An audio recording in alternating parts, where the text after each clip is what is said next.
Besok mendemo baris kong baris prayitno ya saranta wong ing Dwarawati tinumpas panik awak Pandhawa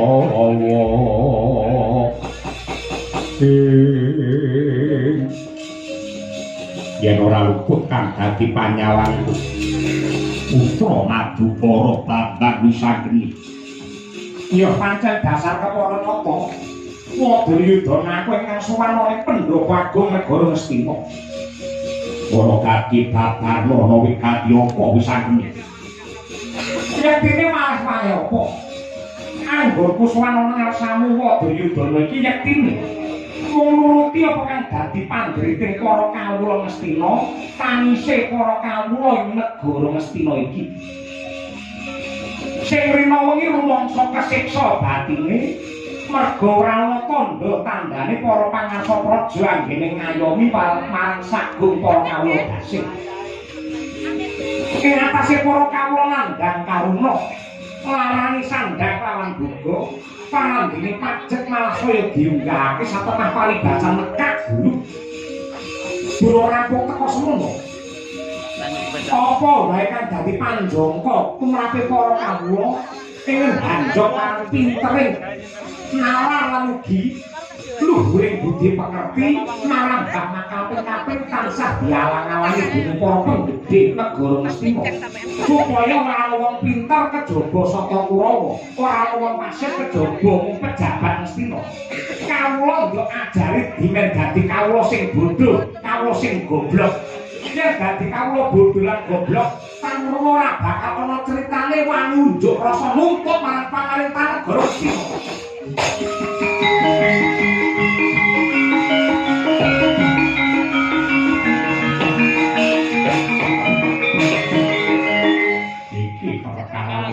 iya bisa kowe wong jowo saka negara Ngastina parandene lar nang ndi sane parandene gak campur tangan tumrap lelakon iki kowe dudu wong Ngastina saru diluhur lamun tok campur tangan sik kok iso panjenenganmu kok lamun aku dudu wong Ngastina mongko aku iki yektine pra Ngastina aku putrane Kanjeng Rama Arjuna malah palungguhan iki aku tak ganti takon yen dene sing duwe hak menang kamukten negara Ngastina iki Pandhawa apa Kurawa yen pancen sing duwe hak kamukten negara Ngastina iki Pandhawa kenapa sing dadi ratu kok Wadayudana yen pancen Ngastina iki hak menange para Kurawa dasare apa wewakone sing kepiye aku pengen ngerti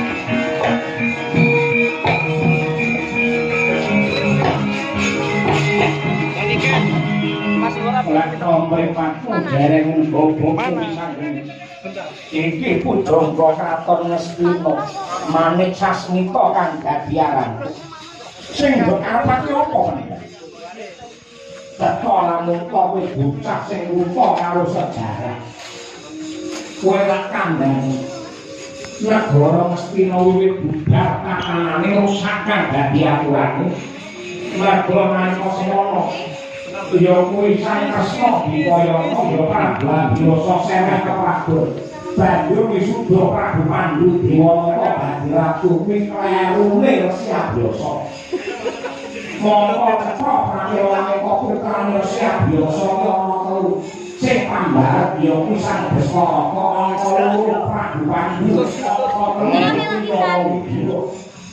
manut paugeran kubune sing kabehane ya kuwi saware ora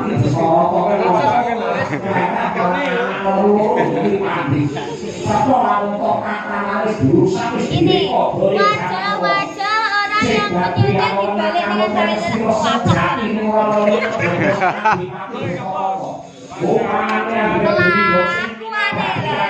dengan kelakuan dan keberangkatan kedatangan dan kepulangan.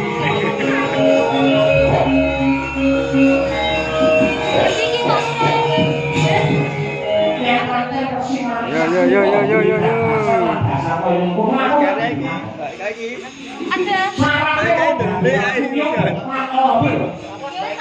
Ratu dadi ratu siji Wibowo, angka 2 Wicaksono, angka 3 Prasaja dene angka 4 ya kuwi Santosa.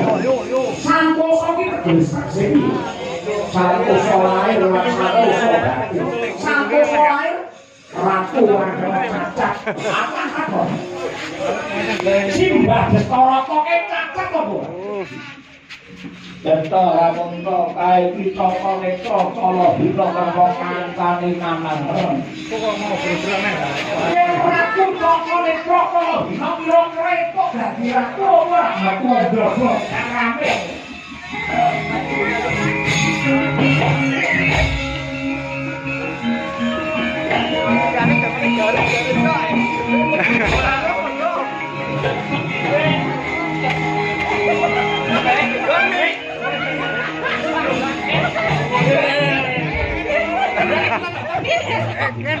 Berasnya abot.